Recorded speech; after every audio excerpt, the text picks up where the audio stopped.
موضوع الدرس في فضيلة سورة المعوذتين تفسير ابن كثير. الحمد لله رب العالمين والصلاة والسلام على أشرف الأنبياء وسيد المرسلين سيدنا محمد وعلى آله وأصحابه أجمعين. اللهم صل على سيدنا محمد وعلى آل سيدنا محمد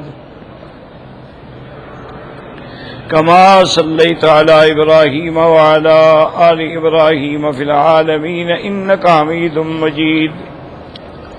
أعوذ بالله من الشيطان الرجيم. بسم الله الرحمن الرحيم.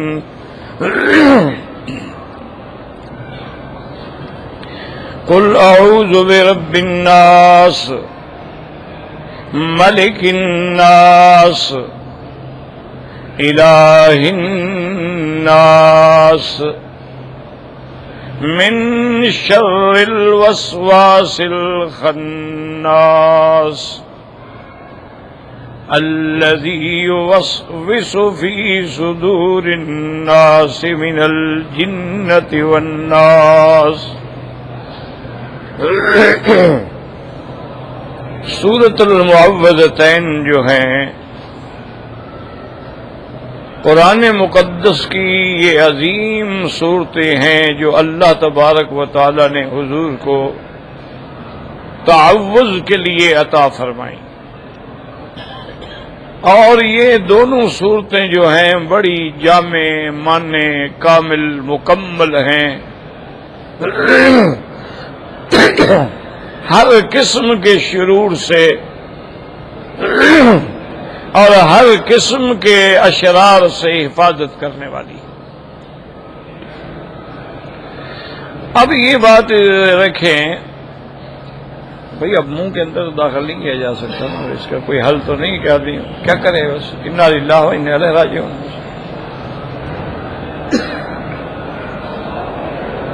ابھی غور کریں اس بات پہ کہ پہلی صورت میں اور دوسری صورت میں جو فرق ہے اس پہ توجہ کریں.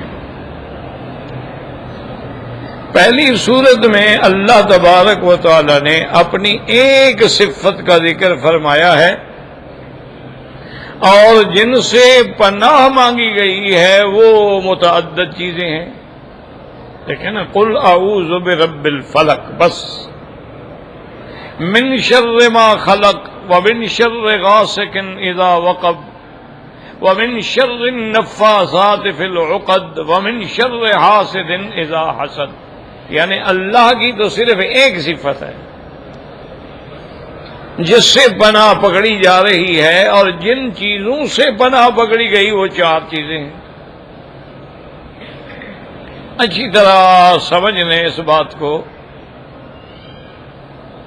کہ سب سے اللہ نے پہلی صفت تو بس یہی تھی نا، رب الفلق، جو اللہ پاک رب ہیں صبح کے، اور رب ہیں ان چیزوں کو پھاڑ کے نکالنے والی چیزیں جو ہیں اللہ نے زمین سے نکالی ہیں. فالق الاسبا بھی ہیں اور فالق الحب والنوا بھی ہیں.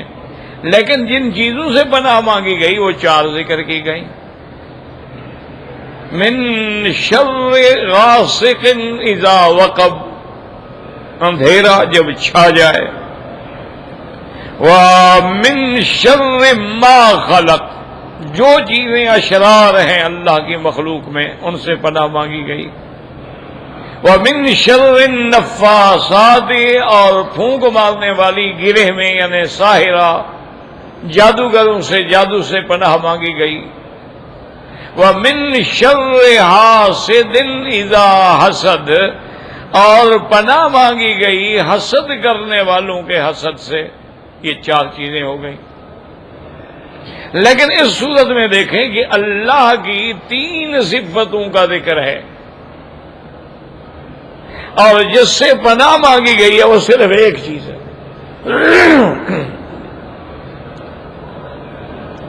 قُلْ أَعُوذُ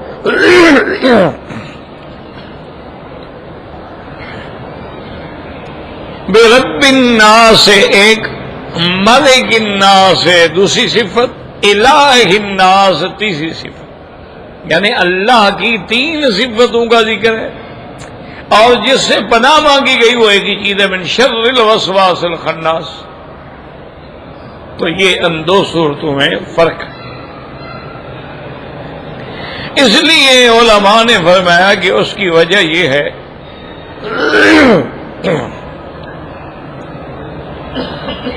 پہلی صورت میں گویا انسان کے نفس کے لیے حفاظت ہے، اور اس صورت مبارکہ میں انسان کے ایمان کی حفاظت ہے، دین کی حفاظت ہے۔ اس لیے یہاں اللہ کی تین صفتوں کا ذکر ہے اور وہاں ایک صفت کا ذکر ہے۔ اور اسی لیے علماء کرام نے فرمایا ہے کہ جب اللہ کی توحید کا واقعہ بیان ہو گیا، جب براءت کا اعلان ہو گیا اور سورۃ اخلاص آ گئی، قل هو اللہ احد اللہ الصمد لم یلد ولم یولد ولم یکن لہ کفوا احد، تو اب صاف بات ہے کہ اس کے بعد دشمنوں نے تو ہر قسم کا نقصان پہنچانا تھا۔ تو دشمنان اسلام جو تھے انہوں نے صحابہ کرام رضوان اللہ علیہم اجمعین کو کون سی تکلیف ہے جو نہیں پہنچائی؟ یعنی اللہ معاف فرمائے کہ انہیں تپتے ہوئے پتھروں پہ لٹایا گیا، انہیں انگاروں پہ سلایا گیا، انہیں پھانسیوں پہ چڑھایا گیا، انہیں گلے کے اندر رسیاں ڈال کے گھمایا گیا، اور حتیٰ کہ خود سرکار دو عالم صلی اللہ علیہ وسلم پہ ہر ظلم روا رکھا گیا۔ اسی لیے میرے مدنی پاک کی حدیث مبارک ہے، آپ نے فرمایا اشد بلاء الانبیاء ثم الامثل فالامثل، سب سے زیادہ تکلیفیں اللہ تبارک و تعالیٰ کے انبیاء کو ہوتی ہیں، پھر ان کے بعد درجہ بدرجہ سب کو ہوتی ہیں، چونکہ جتنا شان بڑا ہوتا ہے اتنا امتحان بھی بڑا ہوتا ہے۔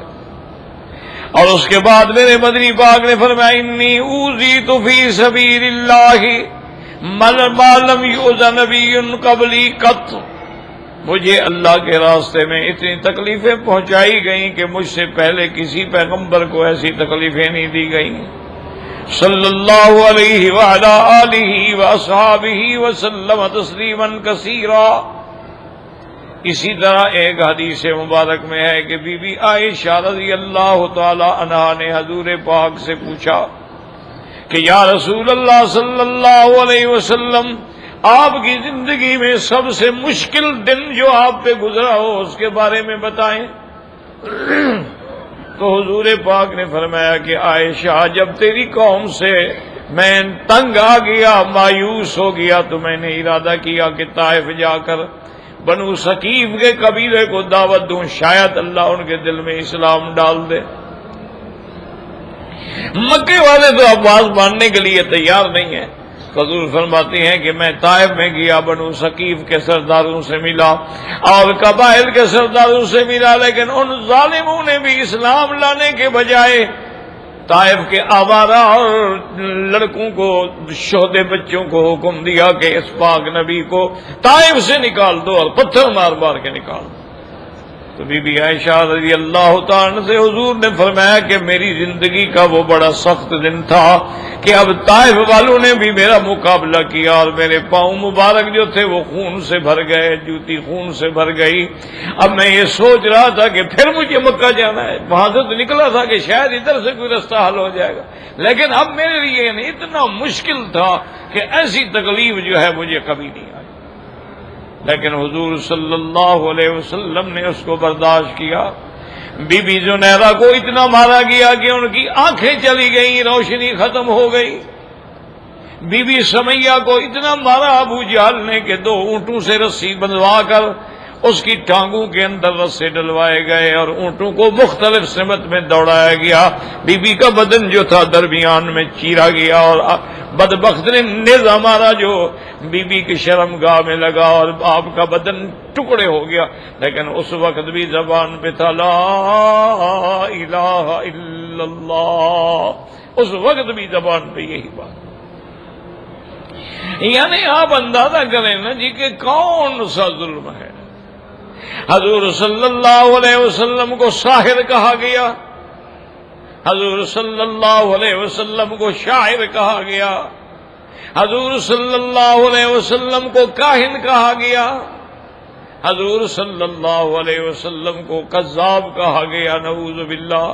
اتنی تکلیفوں کے بعد لازمی بات ہے کہ پھر اللہ تبارک و تعالی نے اپنے نبی صلی اللہ علیہ وسلم اور اس کی امت کی حفاظت کے لیے اللہ تبارک و تعالی نے یہ 2 صورتیں عطا فرمائی ہیں. ان کے پڑھنے سے آدمی شیاطین الجن والانس کے شر سے محفوظ ہو جاتا ہے. کیونکہ ایذا دینے والے صرف انسان تو نہیں ہوتے, جنات بھی تو ہوتے ہیں. جنات بھی تو بڑا خطرہ ہے. اور جنات میں بھی یاد رکھیں کہ جیسے انسانوں میں جماعتیں ہیں, جنات میں بھی یہی جماعتیں ہیں. ان میں بھی مسلمان ہیں, ان میں بھی کافر ہیں, ان کے اندر بھی اہل حق ہیں, ان کے اندر بھی اہل باطل ہیں, ان کے اندر بھی علماء ہیں, ان کے اندر بھی صلحاء ہیں, ان کے بھی عابد زاہد لوگ ہیں. ہر قسم کا ہوتا ہے. تو جو کافر جن ہیں وہ تکلیفیں پہنچاتے ہیں. تو اس لیے اللہ نے یہ 2 صورتیں عطا فرمائیں.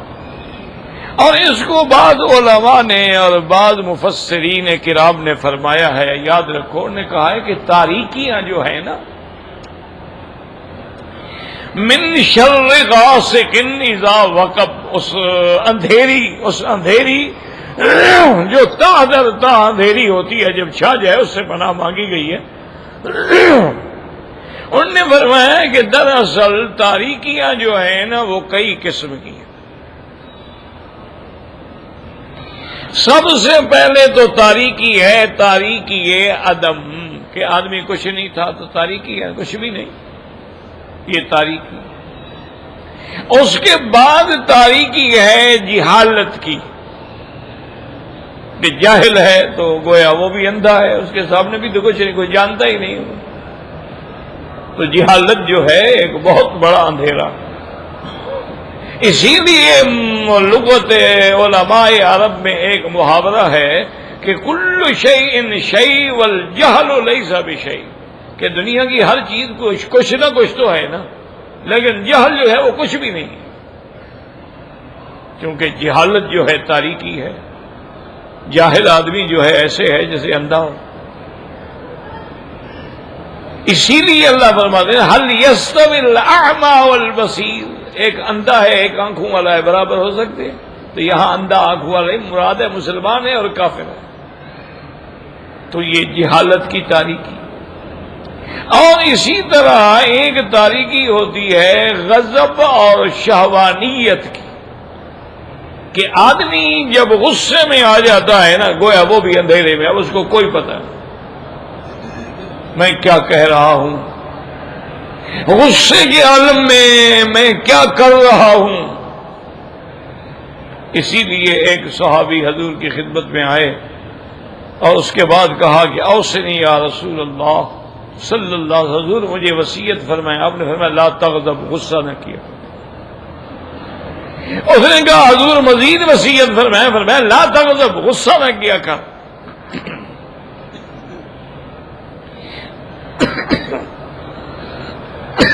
اس نے تیسری دفعہ بھی عرض کیا کہ اوصنی یا رسول اللہ صلی اللہ علیہ وسلم, مجھے وصیت فرمایا لا تغضب, غصہ نہ کیا کر. کیونکہ غصہ جو ہے یہ بھی اندھیرا ہے, تاریکی.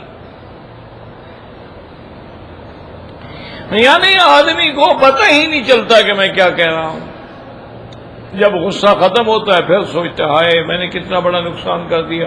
وہ جی میں نے, اسی لیے دیکھے نا کئی لوگ آتے ہیں, وہ جی میں شدید غصے میں تھا, میں جناب ڈپریشن میں تھا اور میرا جھگڑا ہو رہا تھا بیوی سے, میں نے طلاق دے دی. تو غصے میں طلاق تو دے دی نا, تو اگر غصہ نہ کرتا تو طلاق بھی نہ دیتا, تو وہ بھی تاریکی ہے.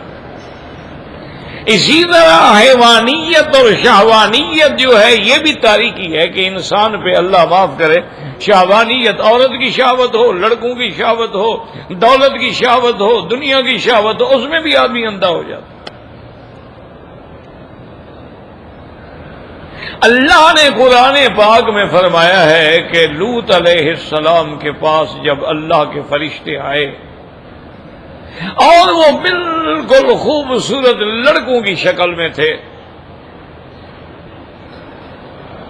اب حضرت لوط علیہ السلام اللہ کا نبی ہے، ان کو یہ بھی نہیں کہہ سکتا کہ میرے گھر میں کیوں آئے ہو اور مہمانوں کو کیسے نکال دیں، قبول بھی کیا لیکن آپ کا دل بڑا بند ہو گیا۔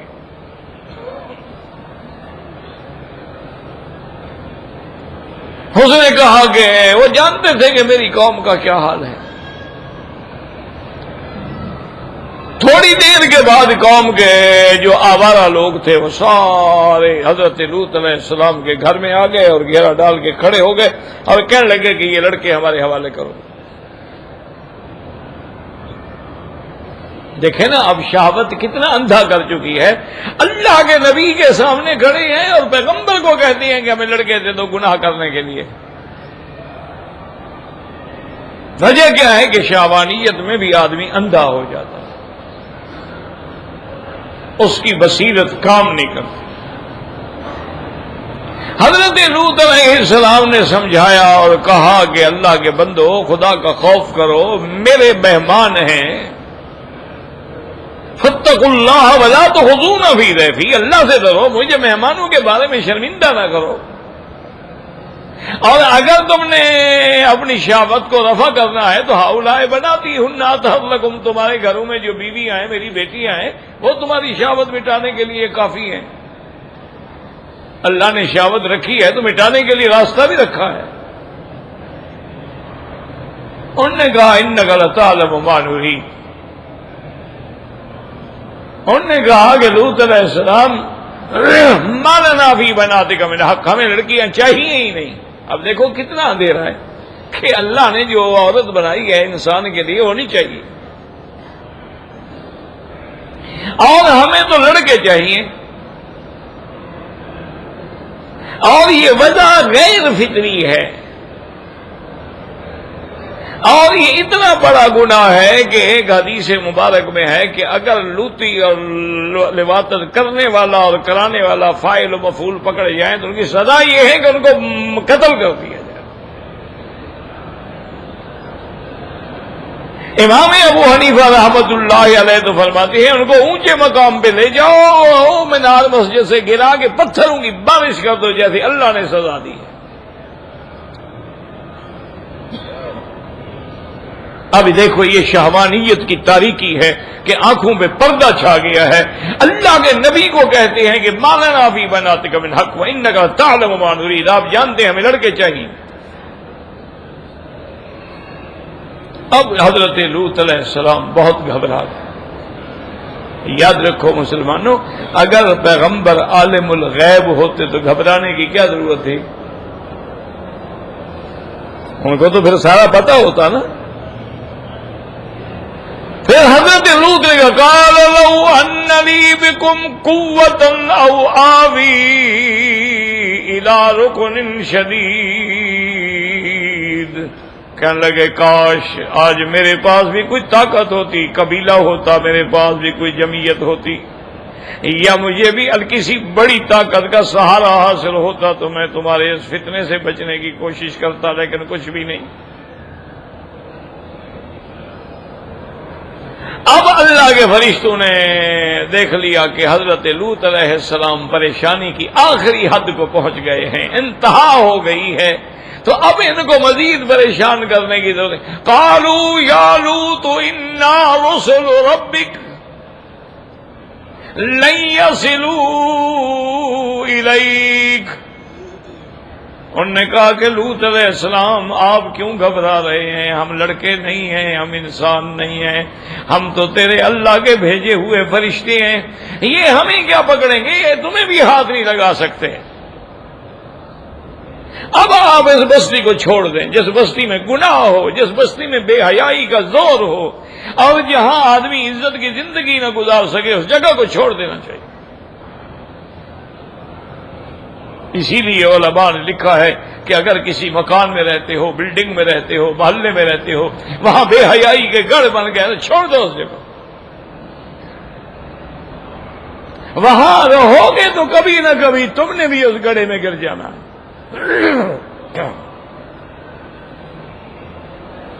اسی لیے حضور نے بھی فرمایا اتقوا المواقع التهم، جس گلی میں تہمت رکھ دی اس گلی کو بھی چھوڑ دو۔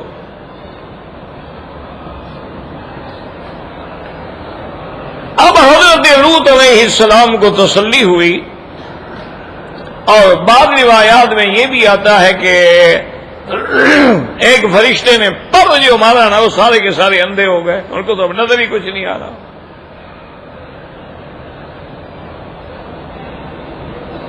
حضرت لوط علیہ السلام سے ملائکہ نے عرض کیا کہ حضرت فَأَسْرِ بِأَهْلِكَ بِقِطْعٍ مِّنَ اللَّيْلِ، رات کو آپ اپنے گھر والوں کو لے کے چلے جائیں، لیکن آپ کی بیوی نہیں بچے گی، یہ خائنہ ہے، اسی نے خیانت کر کے ان کو خبر دی ہے کہ لوط علیہ السلام کے گھر میں مہمان ہیں۔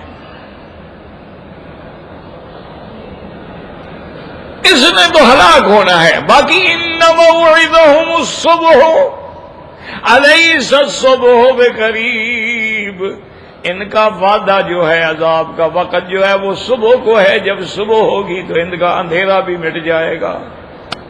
یہ شہوت کے مرے ہوئے جو اندھیرے میں ہیں اس اندھیرے کو بھی ختم کر دیا جائے گا۔ صبح بس آنے دیں، صبح کا تارا چمکے گا اور تیری قوم کا ستارہ ڈوب جائے گا۔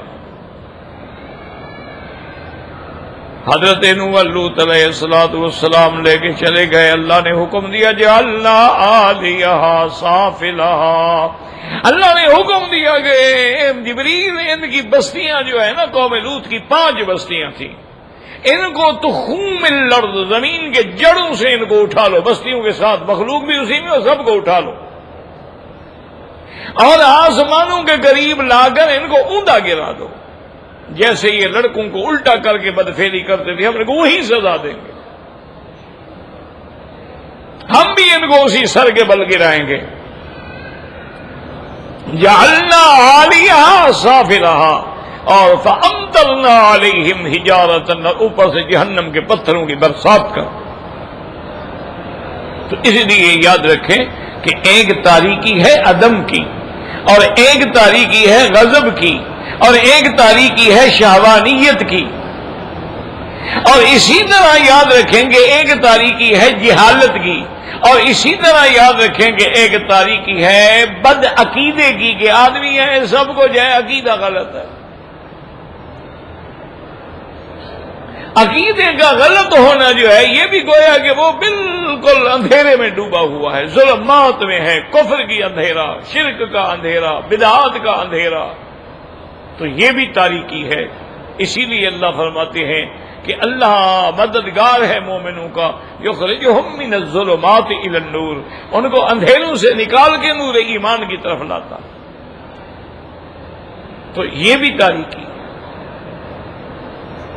تو ان سب تاریکیوں کو دور کرنے کے لیے اللہ نے یہ معوذتین نازل فرمائی کہ میرے محبوب جب آپ ان صورتوں کو پڑھ کے دم کریں گے تو سب تاریکیاں چھٹ جائیں گی، سب اندھیرے جو ہیں وہ ختم ہو جائیں گے، اور پھر صبح جو ہے رحمت کی طلوع ہو جائے گی، اور امت جو ہے وہ ظلم سے اور اشرار کے شر سے بچ جائے گی۔ تو اس لیے اللہ نے اس میں ان سب چیزوں کا ذکر کر دیا، قل اعوذ برب الفلق من شر ما خلق، ایک لفظ میں تمام مخلوق کا شر آ گیا۔ اور اس کے بعد فرمایا تھا ومن شر غاسق اذا وقب، اور جب اندھیری تہ در تہ آ جائے، چھا جائے، اس سے بھی پناہ پڑ۔ ومن شر النفاثات فی العقد، وَمِن شَرِّ حَاسِدٍ إِذَا حَسَدَ، اور یاد رکھو کہ حسد جو ہے، اس لیے علماء نے لکھا ہے اول ذنب اذنب فی السماء، آسمانوں میں جو سب سے پہلا گناہ ہوا وہ حسد ہے، کہ ابلیس لعین نے بھی تو حسد کیا نا آدم علیہ السلام پر، کہ بھائی ان کو مٹی سے بنایا گیا اور مجھے آگ سے، اور مجھے حکم ہوتا ہے کہ سجدہ کرو جی، اس لیے وہ حسد میں اکڑ گیا کہ انا خیر منہ خلقتنی من نار وخلقتہ من طین، تو حسد۔ اور زمین میں بھی پہلا گناہ جو ہے وہ حسد ہے، کہ حضرت آدم کے دو بیٹے تھے، ایک قابیل تھا ایک حابیل تھا، تو قابیل نے اپنے بھائی پہ حسد کیا اور حسد کے نتیجے میں قتل کر دیا، اور اس کے بعد قاتل بن کے بیٹھ گیا، اور قیامت تک جتنے قتل ہوں گے اس قتل کی بنیاد رکھنے والے پر بھی گناہ ہوگا۔ اس لیے ہمیشہ یاد رکھیں کہ یہ سارے اندھیرے ہیں۔ اور بعض علماء کرام نے ایک بڑی دقیق اور لطیف اور عجیب بات کی ہے، انہوں نے کہا کہ اصل جو ہے نا، اصل ہے ہی اندھیرا۔ بات سمجھیں کیا مانا؟ کہ جہاں قرآن میں آپ پڑھیں گے نا جی، تو ہمیشہ رات کا ذکر پہلے ہوگا، دن کا بعد میں ہوگا۔ کسی آیت میں پڑھ ان فی اختلاف اللیل والنہار هو الذی جعل اللیل والنہار خلفة لمن اراد ان یذکر او اراد شکورا، تو رات مقدم۔ اچھا، انسان جب اپنی والدہ کے رحم میں ہوتا ہے تو وہاں بھی کیا ہوتا ہے؟ ظلمات ثلاث، تین اندھیروں میں، وہ بھی اندھیروں کے اندر ہے، تا در تا، تین اندھیرے۔ تو اس لیے علماء نے فرمایا ہے کہ اصل جو ہے اندھیرا ہے، اس کو اللہ تبارک و تعالی نے پھر زائل فرمایا ہے کہ اللہ نے صبح پیدا فرما دی، اور صبح کی روشنی نے آ کے اس اندھیرے کو ختم کر دیا۔ اسی طرح کفر و شرک جو ہے اس کی ظلمات ہیں، اللہ نے نور ایمان سے رفع کر دیا۔ اللہ تبارک و تعالی نے عقائد باطلہ کا جو اندھیرا ہے اس کو عقائد حقہ کے ساتھ مٹا ڈالا، اور سوء اعمال کا جو اندھیرا ہے اللہ نے اس کو اعمال صالحہ سے ختم کر ڈالا۔ اس لیے علماء نے لکھا ہے کہ چونکہ تاریکیاں ہی تاریکیاں ہیں، تو اس لیے ان کو زائل کرنے کے لیے اللہ تبارک و تعالی نے یہ انتظام فرمایا کہ عقیدے کی اندھیرے کو مٹایا، پیغمبر بھیج دیے، اور پیغمبر قرآن لے کے آ گئے، اور اس کے جہالت کے جو اعمال تھے ان کو کیسے مٹایا کہ حضور پاک نے اپنا عمل کر کے نمونہ دکھلا دیا، لقد کان لکم فی رسول اللہ اسوۃ حسنہ۔ تو اللہ تبارک و تعالی نے ہر اندھیرے کو مٹایا۔ اب اس سورت مبارکہ میں یاد رکھیں کہ تین صفتوں کا ذکر ہے۔ تین صفتیں کون سی ہیں؟ قل اعوذ برب الناس، ایک، ملک الناس، دو، الہ الناس، تین ہو گئے۔ تو اب علماء نے فرمایا کہ اگر تم یعنی اپنے غضب اور شہوت کے اندھیرے میں ہو تو رب الناس کی مدد پکڑو، اور اگر تم اعمال سیئہ کے اندھیرے میں ہو تو بادشاہ ہے، بادشاہوں کا بادشاہ ہے ملک الناس سے ڈرو، اور اگر تم عقیدے کی جہالت کے اندھیرے میں ہو تو پھر الہ الناس سے مدد پکڑو۔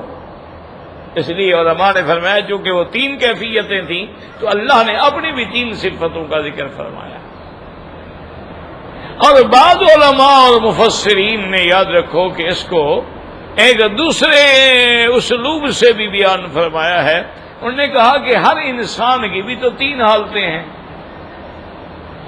ایک حالت تو یہ ہے کہ وہ بچہ ہے، کچھ بھی نہیں جانتا، وہ رضیع ہے، دودھ پیتا بچہ ہے، ماں کے پیٹ سے نکلا ہے، محتاج ہے، پڑا ہوا ہے، کچھ بھی نہیں جانتا. اور ایک اس کی کیفیت ہے کہ جب بھرپور جوانی ہے، طاقت ہے، قوت ہے، شباب ہے.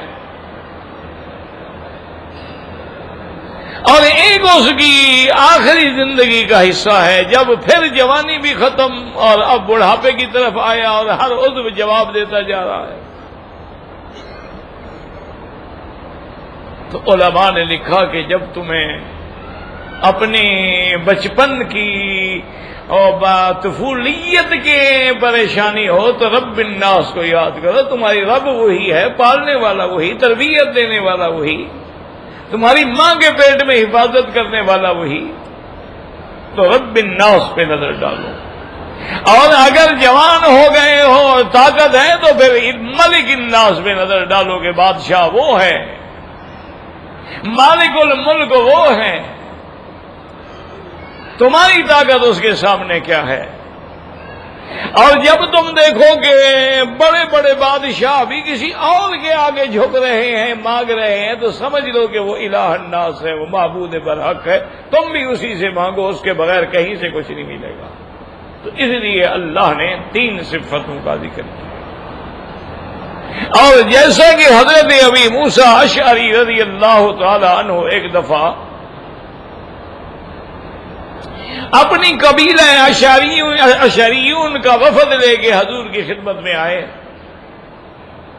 کہ ان کے قبیلے میں بڑی قحط تھی اور کھانے کو کچھ نہیں مل رہا تھا، نہ گندم، نہ جو، نہ دقیق، نہ آٹا، نہ رز، نہ چاول، کچھ بھی.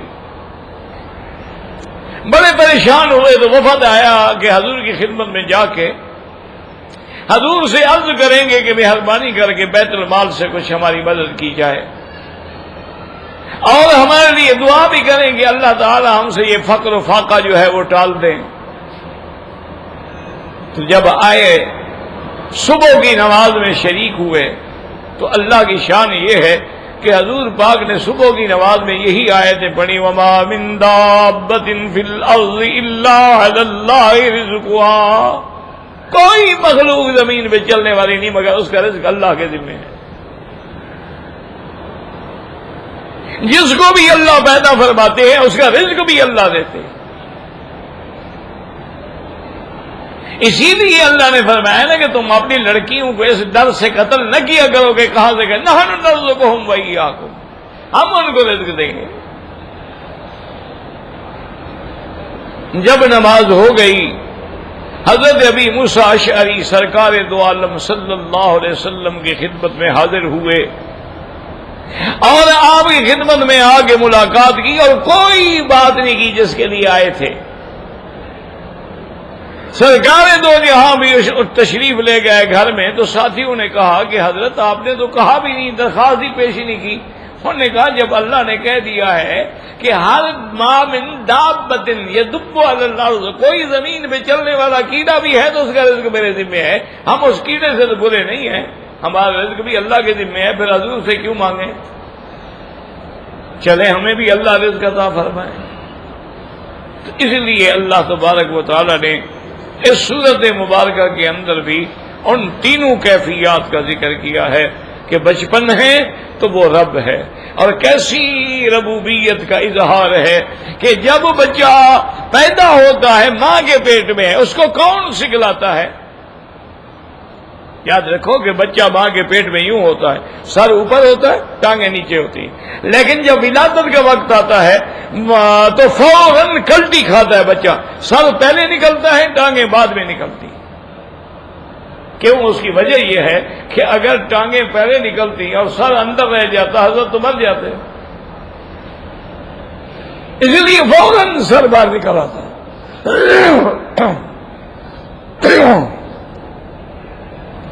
اور اسی کو اللہ نے قرآن میں فرمایا انا ہدیناہ السبیل ہم نے اس کو راستہ بتلایا ہے کہ کیسے نکلنا ہے، اندر کون تعلیم دے گا؟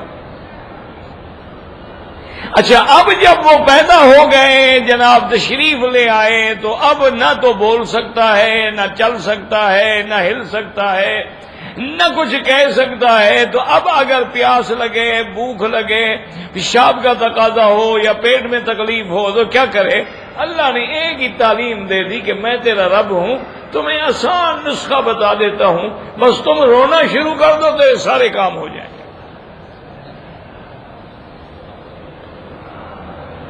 اب بچے نے جناب رونا شروع کیا تو سارا گھر ناچ رہا ہے، او دیکھو بچہ رو رہا ہے، او دیکھو بچہ رو رہا ہے، بہنیں بھاگ رہی ہیں، ماں بھاگ رہی ہے، باپ بھاگ رہا ہے، سب پریشان ہو رہے ہیں۔ کوئی دودھ فیڈر بنا کے لگا رہا ہے، کوئی سینے سے ماں لگا رہی ہے، نہیں پیتا وہ کہتے ہیں ہاں معلوم ہوتا ہے بچے کو درد ہے پیٹ میں، دوا ہو رہا ہے، صرف رونا سکھلا دیا، کچھ نہیں مانگتا، بس رونا شروع کرو، سارا گھر تیرے تابع ہو جائے گا۔ اسی سے اولیاء اللہ نے لیا کہ بچپن میں روتے تھے تو سب تیرے تابع تھے، اب بھی رونا سیکھ لو۔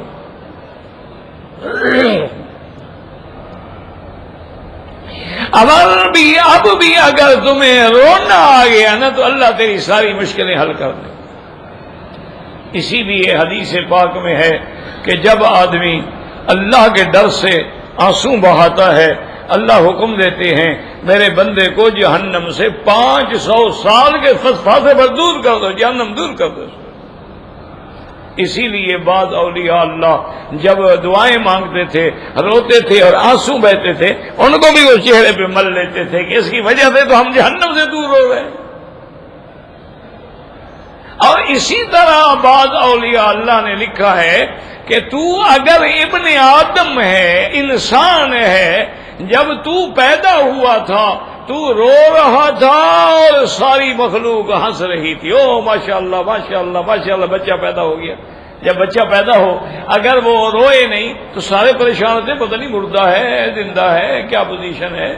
تو اس نے چیخ ماری تو سارے کا مبارک ہو بھائی، مبارک ہو، ماشاءاللہ ماشاءاللہ۔ نے کہا کہ جب تو پیدا ہوا تو رو رہا تھا اور دنیا ہنس رہی تھی، جب تیرے مرنے کا وقت آئے تو ہنس رہا ہو اور لوگ رو رہے ہیں، کہ کیسا بندہ چلا گیا یار، کیسا سخی چلا گیا، کیسا دوست چلا گیا، کیسا بھائی چلا، سب رو رہے ہیں اور تیرے چہرے پہ اطمینان ہو، تیرے چہرے پہ مسکراہٹ ہو، کیونکہ تمہیں تو فرشتے خوشخبریاں دے رہے ہوں گے، ابشروا بالجنت التی کنتم توعدون، اے ایمان والے تیار ہو جاؤ، جنت تیرے لیے تیار ہے۔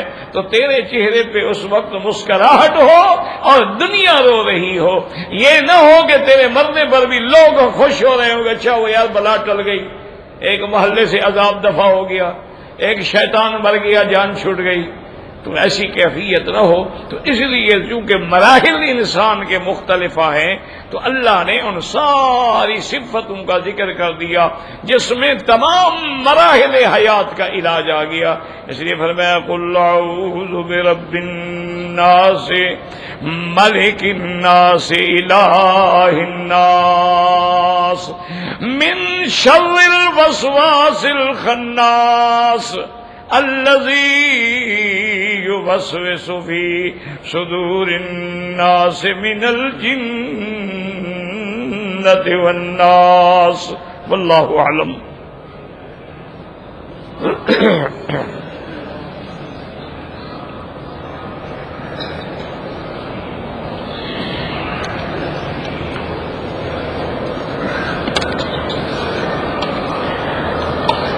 مجھے الحمدللہ محمد عمران صاحب اللہ آپ کو جزائے خیر دے، آپ کی کتاب بھی مجھے مل گئی اور مجھے آپ کا لایا ہوا خمیرہ گازبان جو ہے وہ بھی مل گیا، اللہ آپ کو جزائے خیر دے۔ آپ نے ماشاءاللہ ماشاءاللہ ایک بہت بڑی علمی دقیق کتاب لکھی ہے، اللہ تعالی آپ کی خدمات کو منظور و مقبول فرمائیں اور زیادہ سے زیادہ دین اسلام کی خدمت کرنے کی توفیق دیں، کیونکہ اب دور جو ہے نا یہ قحط الرجال ہے، اب اگر کہیں کوئی اہل علم نظر آتا ہے تو وہ بہت بڑی نعمت ہے، کیونکہ علامات قیامت میں ہے کہ علم جو ہے وہ اٹھ جائے گا، یقبض العلم، علم قبض کر لیا جائے گا۔ صحابہ نے پوچھا رسول اللہ کیسے؟ فرمایا موت العلماء، علماء مر جائیں گے، باقی لوگ جو ہیں وہ بس نام نہاد رہ جائیں گے۔ اور اسی طرح ایک روایت میں یہ بھی آیا ہے کہ قاری تو بہت ہو جائیں گے لیکن عالم نہیں ہوں، قرآن پڑھنے والے بہت ہو جائیں گے ماشاءاللہ، لیکن علماء قلیل ہو جائیں گے۔ اور اسی طرح حضور نے فرمایا کہ علماء کم ہو جائیں گے اور جہال جو ہیں، جاہل لوگ جو ہیں وہ مفتی بن جائیں گے۔ ذلوا فاضلوا، خود بھی گمراہ ہوں گے، دوسروں کو بھی گمراہ کریں گے۔ خود تو وہ سمجھتے ہی نہیں ہے نا کہ کیا چیز ہے۔ یعنی آپ یقین کریں اللہ مجھے تکبر سے، اعتراض سے محفوظ رکھے۔ یعنی آپ کسی آدمی کو اس کے عمل کے علاوہ اگر کوئی حدیث ہے، مثلا ایک آدمی جو ہے نماز پڑھتے ہیں صبح کی اندھیرے میں، ثابت ہے، حدیث رسول اللہ ہے، کوئی انکار نہیں۔ جب حدیث ہے تو انکار تو نہیں ہوتا، لیکن ایک حدیث یہ بھی تو ہے نا کہ اسفروا بالفجر فانھا اعظم للاجر، کہ صبح کو روشن کر کے نماز پڑھا کرو، لیکن وہ پیش کریں گے، وہ نہیں مانے گا۔ تو یہ جو ہے نا یہ بہت بڑا مسئلہ ہے کہ جو چیز اپنے موافق نظر آ گئی وہ تو مان لے گا، اور جو چیز اپنے موافق نظر نہیں آئے گی فوراً کوئی نہ کوئی اعتراض کر دے گا، کوئی نہ کوئی بہانہ بنا دے گا۔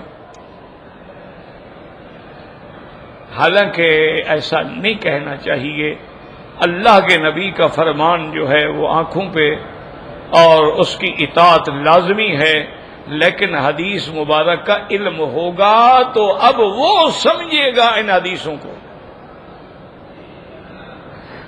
اگر اس کی وسعت نظر نہیں ہوگی تو وہ کیا سمجھے؟ دیکھیں نا، ہم ائمہ اربعہ، 4 امام فقہا جو ہیں، ہم ان کی بات کرتے ہیں، کیوں کرتے ہیں؟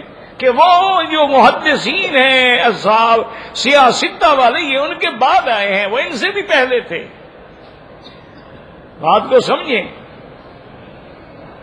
اور ان کا دور جو ہے وہ حضور کے زمانے کے قریب تر ہے۔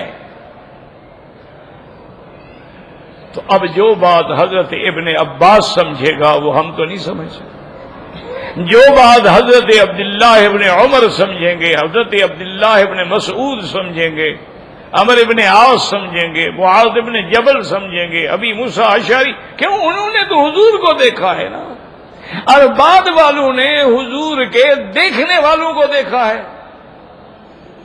اس لیے ایک حدیث میں آ گیا کہ لا تمس النار من رآنی، اس کو انشاءاللہ آگ نہیں چھوئے گی جس نے حضور کو ایمان سے دیکھا ہے، اور فرمایا من رآنی، اور جس نے میرے دیکھنے والوں کو دیکھا ہے انشاءاللہ ان کو بھی آگ نہیں لگے۔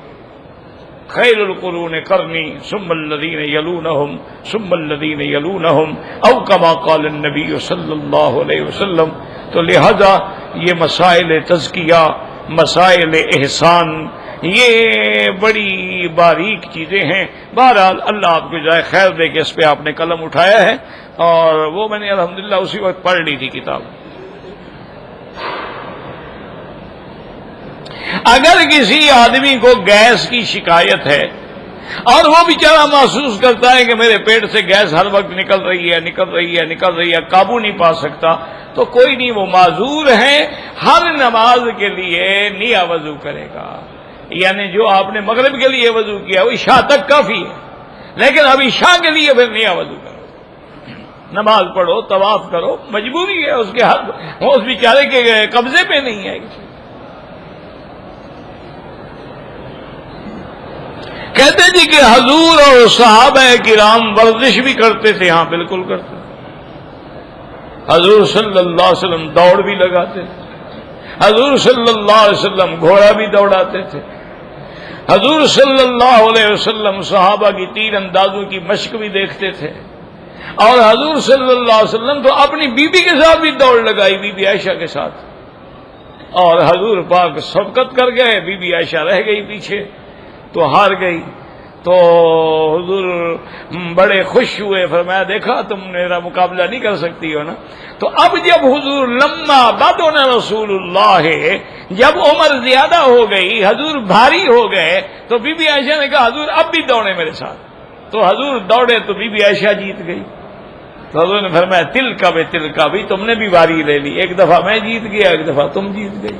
تو اس سے معلوم ہوا کہ ایکسرسائز ہوتی تھی. اور اس سے بڑی ایکسرسائز ہے کہ گھر چھوڑ دیا، ساری دنیا میں اسلام پہنچانے کے لیے رات دن گھوڑے پہ رہے، اس سے بڑی ایکسرسائز بھی ہوگی. اس لیے علماء نے لکھا ہے کہ انہم فی اللیل وفی النہار فرسان وفی اللیل رہبان.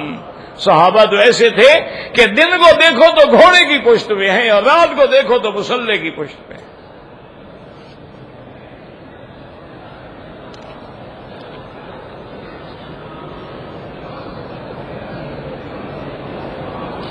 لوگ بولتا جو آدمی جمرات کو مر جاتا کہ جمرات کو کیسے مر جاتا بھائی؟ اچھا جمرات مارتے مارتے مر گیا، انشاءاللہ بہرحال جنتی ہے. ایک آدمی مرنے سے 3 دن بولتا میں تو مرتا، پتہ نہیں کیا ہے بھائی، پڑھا نہیں جاتا، میں کیا کروں. کوئی نئی اردو ہے.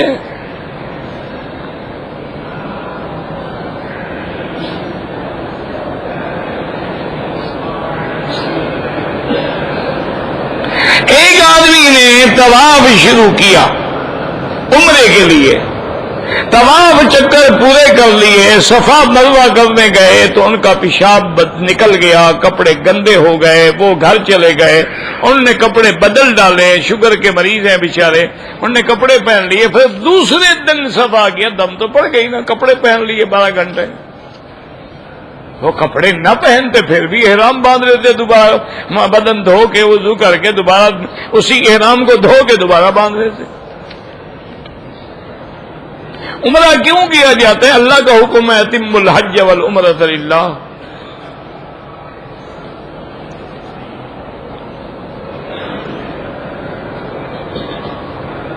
میں نے صفا مروہ کی نیت تو کی ہے، لیکن اللہ اکبر کہہ کے ہاتھ نہیں اٹھائے، کوئی ضروری نہیں.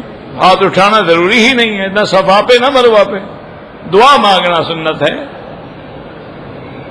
کوئی دم شم نہیں.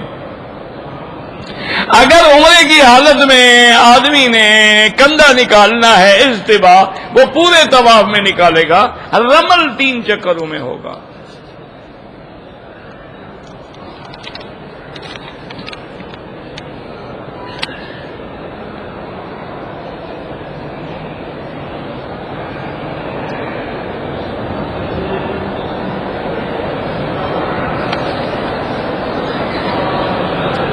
یہ آپ نے جو حجاج کا واقعہ لکھا ہے کہ اس نے ماں سے پوچھا تھا، اللہ عالم کسی تاریخ میں ہوگا، ہم نے تو نہیں پڑھا ہے جی. ہو سکتا ہے ہو سکتا ہے نہ ہو.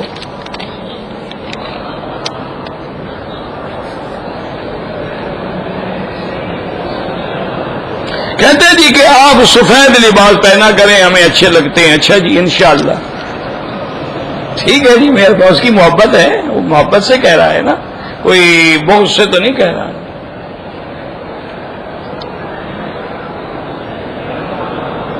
کہتے جی کہ ساری مسلم حکومتیں جو ہیں اس وقت اپنے اقتدار کو بچا رہی ہیں، آپ کو بھی موقع ملے آپ بھی یہی کریں گے. ایک محلے کا اقتدار آپ کو دے دیتے ہیں، پھر دیکھ لیتے ہیں کیا کرتے ہو. ایک یونین کونسل کے کسی وارڈ کے کونسلر بن جاؤ، انشاءاللہ پھر نالیاں بھی اپنے گھر کی بنیں گی، صفائی بھی اپنے گھر کی ہوگی، پیسہ بھی اپنے گھر جائے گا. یہ مجموعی عذاب ہے، ہم مجموعی طور پر ابتلا کے دور سے گزر رہے ہیں. اور مشکل یہ رہ گئی ہے کہ نام کے ہم مسلمان ہیں. اسی لیے ایک حدیث میں ہے کہ وقت آئے گا اسلام کا نام رہے گا، لم یبق من الاسلام الا اسمہ، اور قرآن لکھا ہوا رہے گا، عمل کرنے والے نہیں ہوں گے. اس لیے میرا بھائی حکومتیں تو بنتی ہیں، حاکم جو بنتے ہیں وہ ہمارے اعمال پہ بنتے ہیں. اپنے عمل ٹھیک کر دو سب ٹھیک ہو جائیں گے. تم خود تو ٹھیک ہونے کی کوشش نہیں کرتے، دوسروں پہ اعتراض کرتے ہو.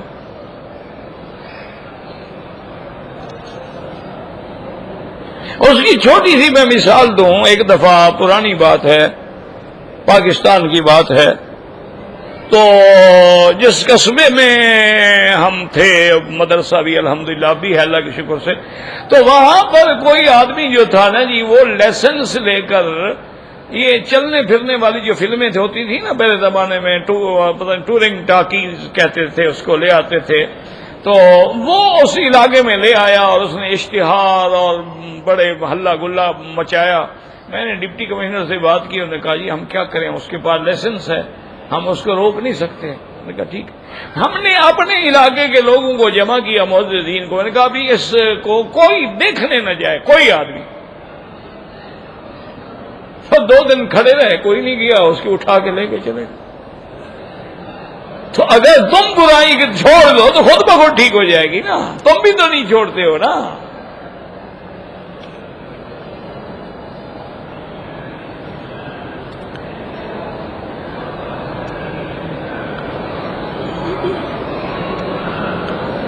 پتہ نہیں آپ کو کیا ہے کہ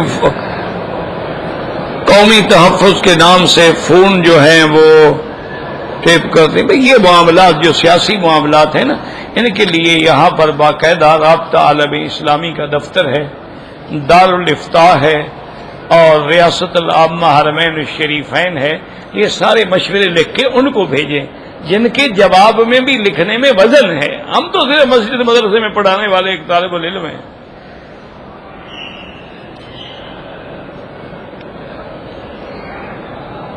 میں طواف کیا کرتا ہوں، لیکن میں نے 2 رکعت نہیں پڑھی. جتنے طواف کیے سب کی 2 رکعت پڑھ دو، اس کے بغیر وہ تو واجب ہے 2 رکعت پڑھنا.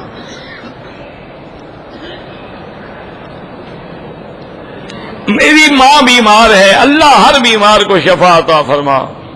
میری نمازیں قضا ہیں، توبہ بھی کرو اور ہر نماز کے ساتھ قضا پڑھتے رہو پڑھتے رہو پڑھتے رہو انشاءاللہ. چونکہ حضور پاک کی جب نمازیں قضا ہوئی ہیں تو آپ نے پڑھی ہیں. میں نے عمرہ کر لیا ہے، اب طواف زیادہ کروں یا عمرہ؟ افضل یہ ہے کہ طواف زیادہ کروں، لیکن کوئی عمرہ کرنا چاہے تو 1,00,000 دفعہ کرے، منع بھی نہیں. لیکن افضل یہ ہے کہ جتنا وقت تم عمرے میں لگاتے ہو اتنا وقت اگر طواف میں لگاؤ تو یہ زیادہ ثواب.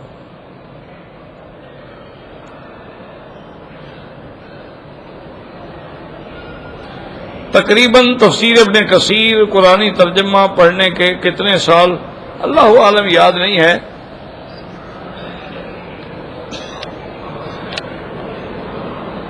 ہم لوگ انڈیا سے آئے تھے ملازمت کے لیے، ہمیں یہ بھی پتہ نہیں تھا کہ پوسٹنگ ہماری مکہ میں ہوگی. تو آپ پر کوئی جرمانہ نہیں، آپ نے مسجد عائشہ سے عمرہ کر لیا، ٹھیک ہے.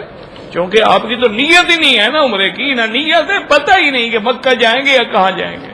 آپ پر کوئی جرمانہ نہیں.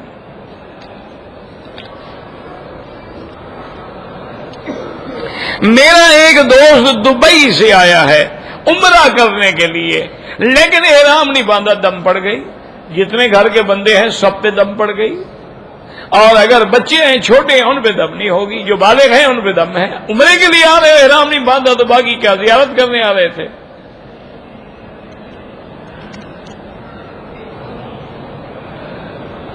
عمرے یا حج کرنے سے پہلے رشتہ داروں کو اطلاع دینا کوئی ضروری نہیں. ہاں اگر آ رہے ہیں والدین ہیں تو ان سے اجازت لے کے آئیں. اگر کوئی شخص جو ہے ایک سال قسط پہ گاڑی لیتا ہے کوئی حرج نہیں.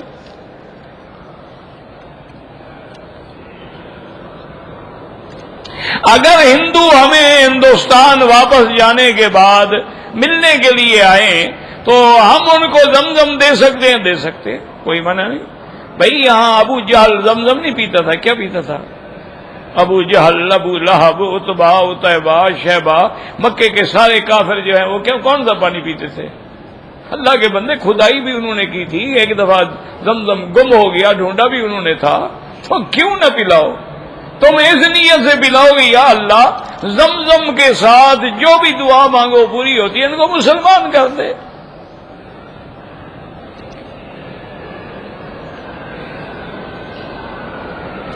میں نے ساتھیوں کو کہا کہ عمرہ کرنا ہے، وہ چلا گیا، میں نہیں گیا، کوئی بات نہیں. کوئی فرض تھوڑا ہے، وہ چلا گیا، تم نہیں ہے، نفلی عبادت ہے۔ احرام باندھا ہوا تھا، وضو نہیں تھا، میرے سینے کا بال جو ہے بیلٹ سے ٹوٹ گیا، کچھ نہیں ہوتا ہے بھائی۔ بال خود احرام کی حالت میں خود نہ توڑو، خود نہ کاٹو، خود نہ کٹواؤ، یہ نہیں ٹوٹ گیا تو ٹوٹ گیا، وضو کرتے ہوئے گر گیا گر گیا۔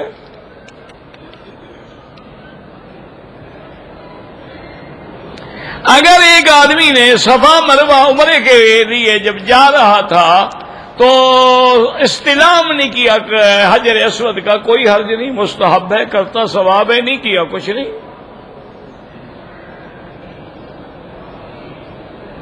احرام کے لیے جب غسل کیا تو خوشبو والے صابن سے کیا تو ٹھیک کیا، وہ تو پہلے ہے نا، احرام تو تب ہوگا جب نیت کرو گے۔ پہلے جو غسل کر رہے ہو خوشبو والے سے کرو، چاہے شیمپو سے کرو، چاہے ہر کے گلاب سے نہا لو، اس میں کیا ہے؟ وہ تو یہ ہے کہ نیت کرنے کے بعد خوشبو نہ لگاؤ، کہ جب تم نے احرام باندھ لیا ہے، 2 رکعت پڑھ لی ہے، لبیک پڑھ لیا ہے، اب خوشبو لگاؤ گے تو دم پڑے گی۔ پہلے اگر لگا لیا تو کیوں نہ، بلکہ احرام سے پہلے خوشبو لگانا سنت محمد مصطفیٰ ہے۔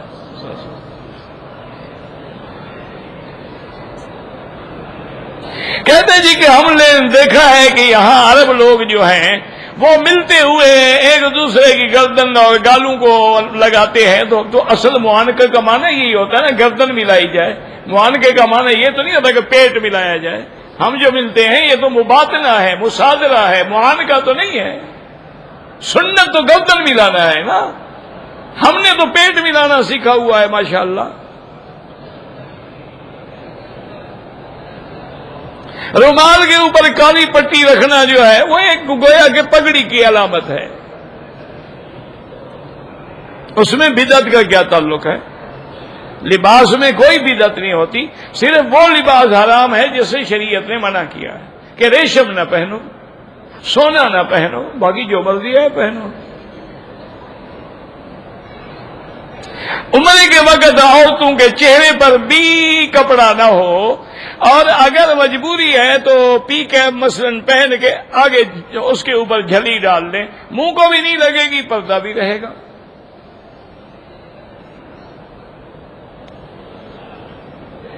میرا بھائی، طواف یہ ہے کہ حجر اسود کے سامنے کھڑے ہوں اس انداز میں کہ آپ کا کندھا جو ہے اس کے کنارے کے برابر ہو، دل میں نیت ہو، نیت کے بعد ایک قدم آگے بڑھ کے اسی طرح بسم اللہ اللہ اکبر وللہ الحمد، اس کے بعد چلنا شروع کرو، نظر نیچے رکھو، نہ سینہ کعبے کی طرف کرو نہ پشت کعبے کی طرف کرو، آرام سے چلتے رہو، اور سبحان اللہ والحمد للہ لا الہ الا اللہ اللہ اکبر وللہ الحمد۔ اور جب رکن یمانی پہ آؤ، موقع ملے تو دایاں ہاتھ جو ہے اللہ اکبر وللہ الحمد استلام کرو، اس کے بعد اللہم انی اسألک العفو والعافیہ ربنا آتنا فی الدنیا حسنۃ وفی الآخرۃ حسنۃ وقنا عذاب النار۔ پھر حجر اسود کے سامنے آ کر اپنا رخ اسی طرف کرو، اللہ اکبر وللہ الحمد، اسی طرح 7 چکر پورے کرو۔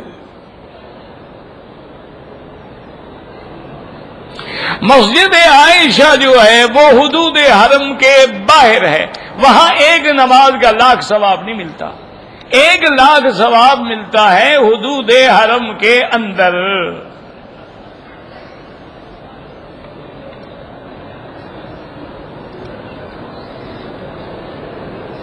بہرحال ایک پیسے گرے ہوئے تھے، میں نے اٹھا لیے، خیرات کر دو۔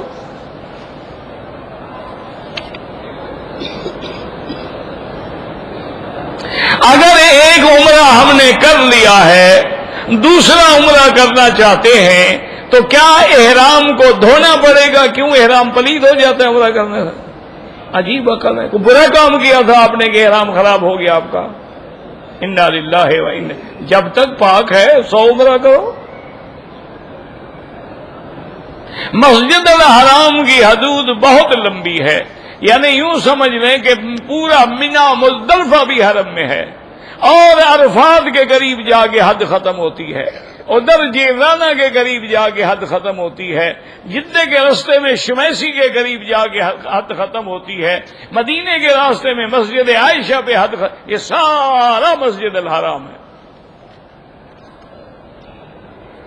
مسجد عائشہ سے احرام باندھ کے عمرہ ہو جاتا ہے۔ احناف اور شوافی کا بعض علماء کہتے ہیں کہ ضرورت ہو کرے ورنہ نہ کرے۔